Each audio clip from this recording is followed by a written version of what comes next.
Lucas capítulo 10, a partir do verso 17. E os 72 voltaram alegres, dizendo: Senhor, até os demônios se submetem a nós em teu nome. Ele lhes disse: eu vi Satanás cair do céu como um raio.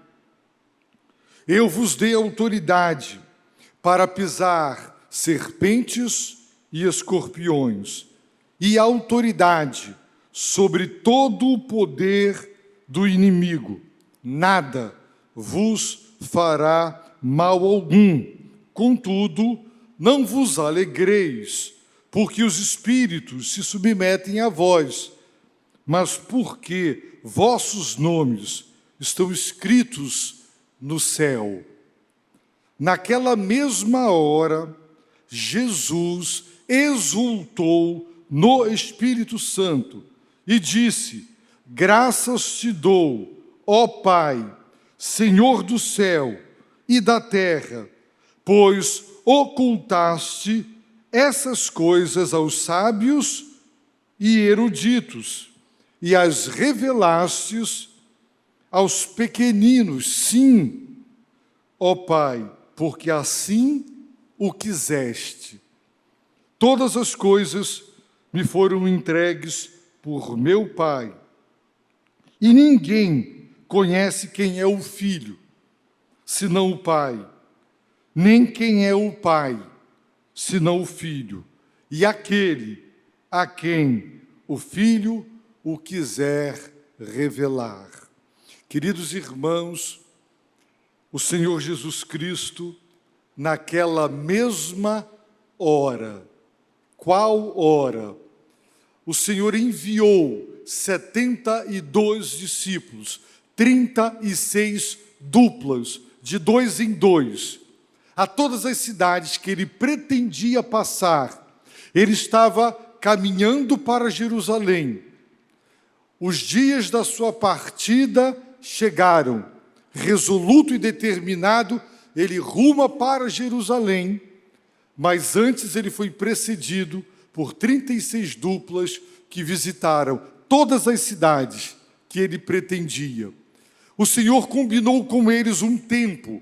Nós não sabemos se ele estabeleceu 1 mês, 2 semanas ou 2 meses, mas um tempo para eles irem em seu nome, pregar o Evangelho, curar os enfermos. Um tempo determinado certamente foi estabelecido.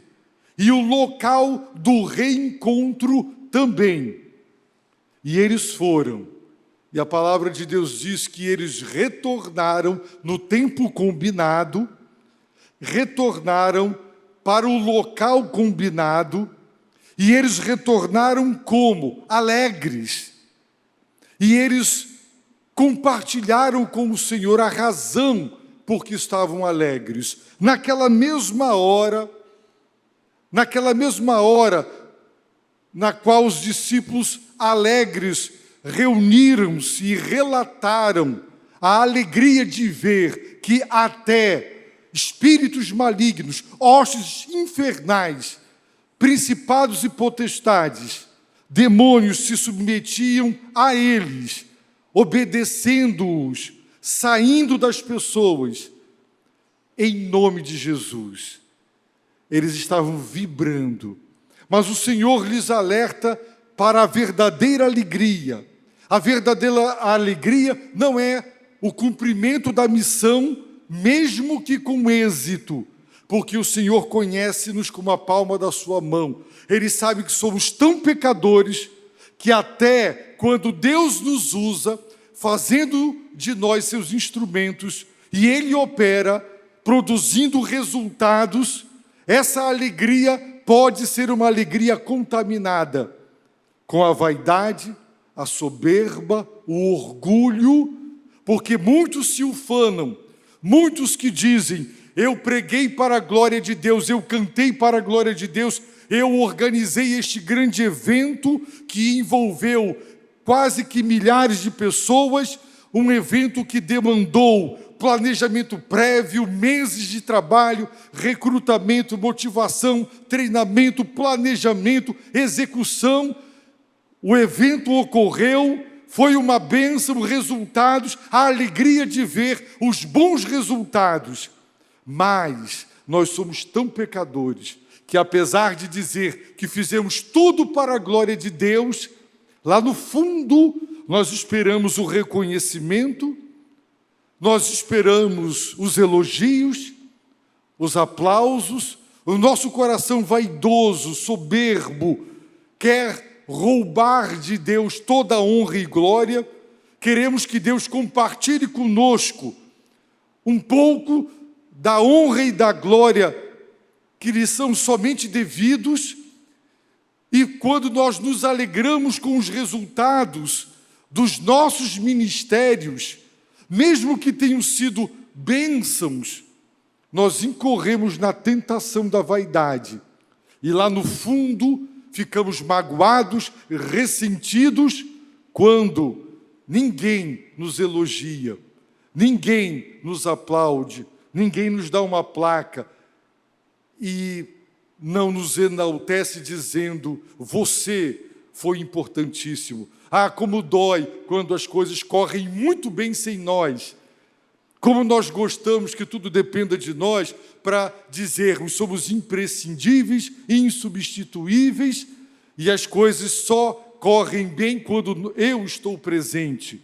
Irmãos, o Senhor nos ensinou que a verdadeira razão para nos alegrar não é porque cumprimos o dever com eficácia, eficiência, espiritualidade e Deus abençoou.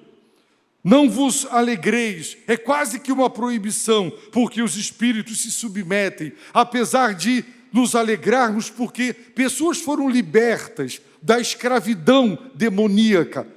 Eu conheço pessoas da minha família, eu sei o que é ver uma pessoa escravizada, oprimida, vida destruída, arruinada. Essa pessoa ficar possessa, ser liberta e você ver a mudança. O que é uma vida possuída por um espírito maligno, a diferença que é uma vida possuída agora pelo Espírito Santo de Deus. Isso nos traz alegria.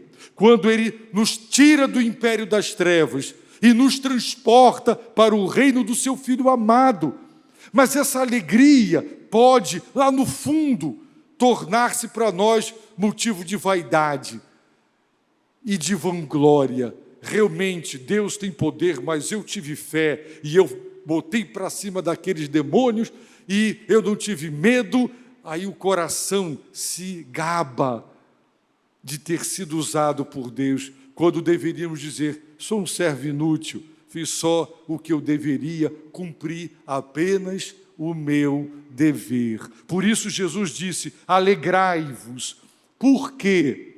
Porque os vossos nomes estão escritos no céu. Há um livro da vida. E nesse livro estarão registrados os nomes daqueles que se arrependeram dos seus pecados, creram em Cristo e foram lavados pelo sangue de Cristo.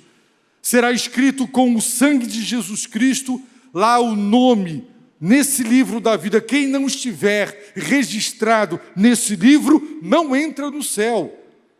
Só entrará no céu os que pela graça, por meio da fé, foram salvos. Essa é a verdadeira razão da alegria, porque é a única alegria que não será contaminada com a soberba humana, porque nenhum de nós se atreverá a dizer: realmente, eu vou entrar no céu porque Jesus morreu, mas eu, não tem mais eu, não tem mais, não tem. 100%, a obra é 100% divina. Deus nos amou, Deus nos deu o seu Filho encarnou-se, humilhou-se, entregou-se por nós. O seu Espírito com poder se manifestou na nossa vida, operando convicção de pecado. Ele nos regenerou, nos ressuscitou. Toda a obra de Deus, o Pai, o Filho e o Espírito geraram em nós salvação. E você tributa a Deus toda a honra e glória pela salvação. Você não se atreve a querer uma ponta de mérito porque você sabe que só contribuiu com o pecado, com a sua vida perdida, com a sua vida caída no pecado, escravizada. Toda glória é do Senhor. Por isso ele disse: alegrai-vos. O culto deve ser uma explosão de alegria espiritual, porque Deus nos salvou, Ele venceu. Em Cristo nós somos mais do que vencedores por meio daquele que nos amou, e nós neste culto celebramos o vencedor, o Senhor Jesus Cristo, e a vitória que Ele ganhou para nós na cruz, e a vitória do Senhor na nossa vida. E ninguém aqui se atreverá a dizer: eu mereci, eu participei, eu dei 1% de contribuição. Essa é a única alegria incontaminada, que não é maculada ou manchada por nós, na tentativa de querer também nos locupletarmos diante de Deus com aquilo que Ele fez. Não, de maneira alguma. Toda honra e glória são dele. Jesus explicou para os discípulos a razão por que aqueles demônios se submeteram. Primeiro, eu vi Satanás cair. Vimos pela manhã, o Senhor pode estar se referindo à queda do anjo de Deus, criado bom por Deus, mas que se rebelou contra o Altíssimo e foi expulso do céu, a queda satânica. Ele pode estar também se referindo ao fato de que o Espírito Santo, que o ungiu no seu batismo, o levou propositalmente para o deserto com o propósito de entrar num confronto com Satanás. Satanás, no Jardim do Éden, venceu o primeiro Adão e houve a queda. Ele agora vai confrontar-se com o segundo Adão, na esperança de derrotá-lo para arruinar definitivamente o plano eterno de Deus. Mas o segundo Adão, o Senhor Jesus Cristo, o derrotou ali. Ali eu vi a queda, quando o Senhor o derrotou no deserto. E também quando o Senhor o derrotou na cruz. O valente, amarrado pelo mais valente, imobilizado, e agora ele está sendo saqueado, vidas estão sendo resgatadas, porque Jesus Cristo venceu Satanás. Ou o Senhor pode estar se referindo às 36 duplas, à medida que elas foram pregando, curando, expulsando demônios. Então o reino das trevas, amargando uma grande derrota, eu vi Satanás cair. Nosso inimigo é um inimigo conquistado, vencido e derrotado. Mas observem que o Senhor Jesus falou sobre o poder do inimigo. E ele disse: eu vos dei autoridade para pisar escorpiões e serpentes. Vocês enfrentarão demônios que se levantarão para se opor, para impedir, para obstruir, para derrotar. Mas vocês vão pisar as hostes infernais.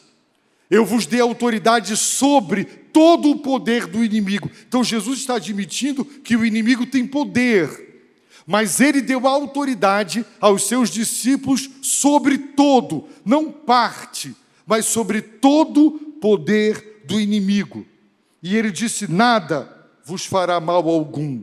Não porque a igreja não será perseguida e martirizada, flagelada, não, no sentido espiritual. Não temos que temer, porque o maligno não nos toca. Jesus Cristo nos guarda e o maligno não nos toca. Temos absoluta proteção espiritual, portanto, não temos que temer e enfrentar o mal. Ele não terá o poder de nos tocar, porque Deus é conosco.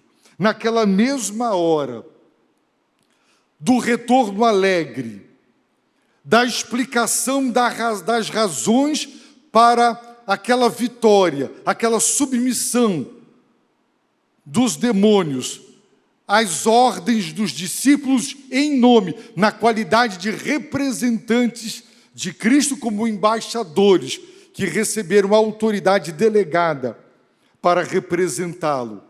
Então, diz a palavra de Deus que Jesus exultou no Espírito Santo. Jesus, meus irmãos, teve um momento de grande emoção, um momento de grande alegria, satisfação e êxtase, mas foi no Espírito de Deus. Não foi uma alegria carnal, leviana, inconsequente, gargalhadas superficiais. Não, foi um exultar do Espírito. E Pedro fala para nós na sua carta da alegria indizível e cheia de glória que nós experimentamos em Cristo. Podemos estar sofrendo, mas nós nos alegramos. E Jesus exultou no Espírito, e Ele fez verbalmente. Ele não se conteve, foi uma explosão de louvor. Ele irrompeu em voz audível, em público, na grande alegria que o seu coração experimentou. E ele agradeceu a Deus, dizendo: graças te dou, ó Pai. Quem é Deus? Já ouviu alguém te dizer: você sabe com quem está falando?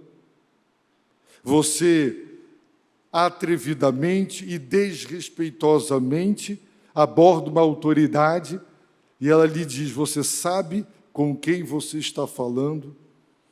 É muito importante que, ao orar, você se lembre de quem Deus é.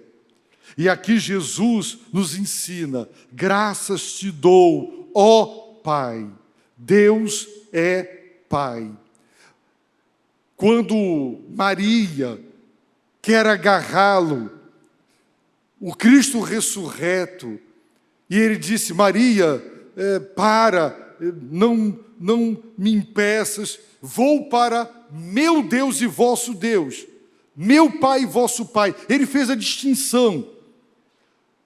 Deus é o meu Deus e o meu Pai, no sentido absoluto. Ele também é o vosso Deus e vosso Pai. Mas Ele é o Pai de Jesus Cristo, o Deus unitriune. Nós temos aqui o Filho de Deus exultando no Espírito de Deus e agradecendo ao Pai, a Trindade divina, a triunidade divina. Esta palavra triunidade, trindade, ela não é bíblica, mas ela é verdadeira, porque nós encontramos a divindade do Filho de Deus, a divindade do Espírito Santo de Deus, a divindade do Pai. E aqui nós temos o Filho agradecendo ao Pai e orando ao Pai, exultando no Espírito, e ele agradece: graças te dou, ó Pai. Quem é Ele? Senhor do céu e da terra, absoluto, soberano, Senhor do universo. É muito importante que você saiba que o grande e grave problema que você enfrenta, ele é ninharia diante daquele a quem você se dirige em oração. Lembre-se, quando você estiver tentado a perder a fé e a desanimar, lembre-se quem é Deus. Ele é soberano, Senhor do universo, Senhor do céu, Senhor da terra. As novas imagens transmitidas pelos telescópios que estão aí em órbita, estão no espaço, nos mostram milhões de galáxias, com bilhões de estrelas, trilhões de estrelas, um universo cada vez mais extasiante. Ele é o Senhor de tudo isso. E ele diz: eu te agradeço, Pai, porque Deus quis e tomou duas decisões. A primeira decisão de Deus: eu te agradeço, soberano Senhor do céu, e da terra, porque ocultaste essas coisas. Quais? Essas coisas. Quais? Os vossos nomes escritos no livro da vida. Que a verdadeira razão da alegria não é o sucesso ministerial, não é o êxito no cumprimento do dever, é o fato de que Deus, pela sua misericórdia, escreveu os nossos nomes no livro da vida. O nosso inimigo tem poder, mas é um inimigo vencido, conquistado e derrotado. E Paulo diz em Romanos 16, em breve, o nosso Deus esmagará Satanás debaixo dos nossos pés. Esse inimigo é um inimigo vencido. A vitória sobre ele não virá, ela já aconteceu. O mal não triunfará. O triunfo é divino. E Jesus diz, Pai, essas coisas, essas verdades espirituais maravilhosas, eu te agradeço porque o Senhor ocultou, o Senhor escondeu essas verdades maravilhosas, sabe de quem? Dos sábios e dos eruditos, que via de regra são prepotentes, arrogantes, se julgam intelectuais capazes de negar a própria existência de Deus e explicar como as coisas aconteceram, independentemente da admissão do Criador, cuja racionalidade se torna o crivo para explicar tudo e taxa de irracional aquilo que, na sua incapacidade, não é capaz de explicar. E a Bíblia, a palavra de Deus, está dizendo, meus irmãos, que Deus escondeu. Já viu alguém comendo uma coisa gostosa e você chega e a pessoa esconde porque não quer te dar um pedacinho? Às vezes isso acontece, né? A pessoa esconde. Você vê alguém se aproximando, pode te roubar, você oculta, você põe um pano, você impede que a pessoa veja, saiba e pegue. Deus, soberanamente, Ele escondeu a verdade dele. Essas coisas, essas verdades maravilhosas, Deus deliberadamente ocultou, escondeu. De quem? Dos sábios e dos eruditos. O apóstolo Paulo, ele diz assim para nós na sua carta, pois está escrito, Deus disse, destruirei a sabedoria dos sábios, anularei a inteligência dos inteligentes. E então Paulo pergunta, onde está o sábio? Ele pergunta, onde está o instruído? Onde está o questionador desta era? Por acaso, é uma pergunta retórica, a resposta nós já sabemos qual é. Por acaso, Deus não tornou absurda a lógica deste mundo? Sim. Sabe como? Visto que na sabedoria de Deus, o mundo, por sua própria sabedoria, não o conheceu. Não permitir que o mundo, a humanidade, chegue ao conhecimento de Deus pela sua própria filosofia, é um sinal da sabedoria divina. Então Deus disse, destruirei a sabedoria dos sábios e destruirei o entendimento dos entendidos. Foi do agrado de Deus salvar os que creem pelo absurdo da pregação. Deus não salva o homem pela erudição filosófica, sociológica, científica, tecnológica dos homens. Ele salva pela pregação de uma mensagem absurda, através de gente absurda, o Evangelho e seus pregadores. Sim, os judeus pedem sinais, eles querem ver para crer.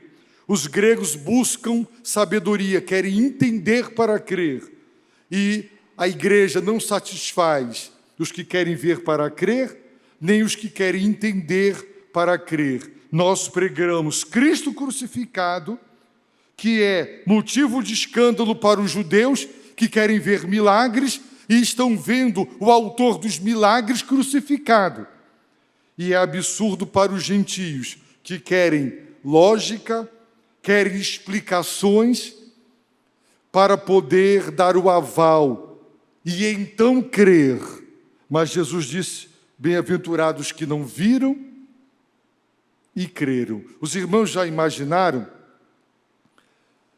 Eles viram Jesus fazer cegos enxergarem, surdos ouvirem, mudos falarem. Eles viram Jesus andar sobre o mar, multiplicar os pães, e não creram. Agora Jesus está crucificado. E eles dizem assim: desce daí e creremos em ti. Os irmãos acham que Deus satisfará o capricho pecaminoso dos homens. Deus precisa satisfazer, não é? Essa soberba, essa vaidade humana pecaminosa. O ser humano encontra desculpas para justificar a dureza do seu coração e a sua incredulidade. Deus não precisa de você. Aqueles que dizem: se Deus me aparecer aqui e falar comigo, eu creio. Você vai morrer nos seus pecados e você vai amargar uma eternidade no inferno. Deus não existe para satisfazer a sua arrogância intelectual. E é incrível, um menino de 13 anos, porque é inteligente, pega um livro de um ateu, de um cientista ateu, que supostamente faz ciência, e que acha que pode falar daquilo que não sabe, não entende, porque não sabe mesmo. Um médico, certa vez para mim, negou que Deus existe, e ele disse que estudou, e eu perguntei: conhecer o corpo humano te dá autoridade para negar que Deus existe? Onde? Pois, irmãos, Deus deliberadamente, propositalmente, Ele esconde, Ele oculta essas coisas, as suas verdades espirituais, dos sábios e dos eruditos, porque Deus resiste aos soberbos, mas Deus concede graça aos humildes. Então, aquele que entra, não é, naquela linha de questionamento: como é que Deus existe com tanto mal no mundo? Como é que Deus existe, vai dar conta de todo mundo, o que cada um pensa? Como é que Deus existe? São pessoas que entram num questionamento, porque se acham intelectuais, pois para essas pessoas Deus esconde. Elas nunca verão, nunca ouvirão, nunca compreenderão e nunca se converterão. Por quê? Porque Deus, todo aquele que se exaltar, será humilhado. No entanto, o mesmo Deus e Pai, Senhor absoluto do céu e da terra, que deliberadamente decidiu ocultar essas coisas dos sábios e eruditos, Ele também decidiu deliberadamente, mas as revelaste aos pequeninos. Simultaneamente, Deus esconde, oculta as suas verdades e Ele revela. Ele faz o contrário. Tem um objeto aqui que eu não quero que seja visto, eu oculto colocando aqui um pano. Revelar é o contrário, é desvendar, é desvelar, é tirar o véu, é remover o que impede a visão. Deus está revelando essas coisas para quem? Os pequeninos. Quem são os pequeninos? São os humildes, os quebrantados, meus irmãos. Para esses, Deus abre a sua verdade. Deus abre a sua revelação. É por isso que nós encontramos Deus dizendo, o profeta Isaías disse, porque assim diz, quem é que diz? O alto. Quem é que diz? O sublime. Onde ele habita na eternidade. E o nome dele, cujo nome é Santo. O que é que ele diz? Habito num lugar alto e santo. E também com o contrito e humilde de espírito. Para quê? Para vivificar o espírito dos humildes. Para quê? Para vivificar o coração dos contritos. Na linguagem teológica, Deus é transcendente, acima, além. O alto, sublime, o Deus altíssimo. É lá que ele habita na eternidade, mas ele habita também com aquele cujo coração é humilde, cujo espírito é contrito. É a pessoa quebrantada, é a pessoa que olha para si e diz, eu sou um pecador. Por isso Jesus diz, bem-aventurado os pobres, não é? Eu vou ler para os irmãos, Mateus, capítulo 5, é uma bem-aventurança. O que é que Jesus diz? Bem-aventurados os pobres em espírito, são aqueles que não têm nada para oferecer, porque deles é o reino do céu. Não são nada, não têm nada para oferecer. Prostram-se, humilham-se e dizem, Deus, tem misericórdia de mim. Pobres em espírito, não são arrogantes. Quanta gente diz, já ouvi pessoas dizerem, por que Deus me rejeitaria? Não faço mal para ninguém. Por que Deus me condenaria? Eu pratico o bem. O que Deus teria contra mim? Ele se julga rico em espírito. Ele acha que tem o que oferecer, que ele tem méritos diante de Deus para ser reconhecido. Mas Deus oculta as suas verdades dos sábios e dos eruditos, porque são arrogantes e prepotentes. Aquele cientista que tinha uma grande deficiência, Hawkins, né? Ele disse que a fé, a religião é um delírio, não é? Esqueci agora o termo que ele usou, é uma ilusão para quem tem medo do escuro. Já pensou? Mas um outro intelectual, John Knox, disse, não, o ateísmo não é que é uma ilusão para quem tem medo da luz. Irmãos, esse cientista, este intelectual de Oxford, ele é o grande pregador do novo ateísmo. E ele tem viajado o mundo inteiro, fazendo palestras, veio ao Brasil, fundando ONGs em prol do ateísmo, para negar a existência de Deus. E muita gente diz, ele é o cara.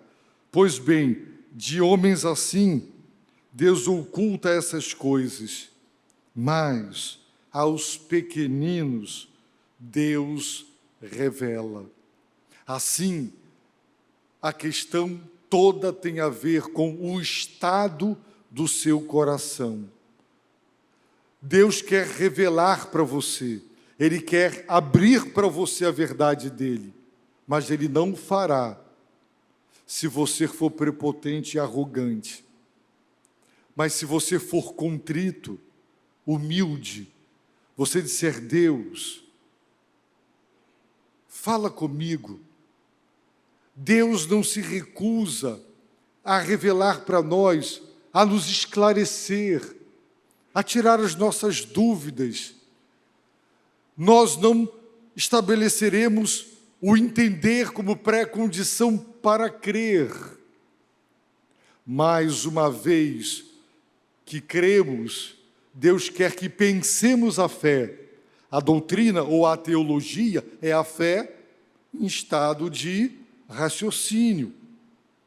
Exige a razão para elaborar a doutrina, a teologia.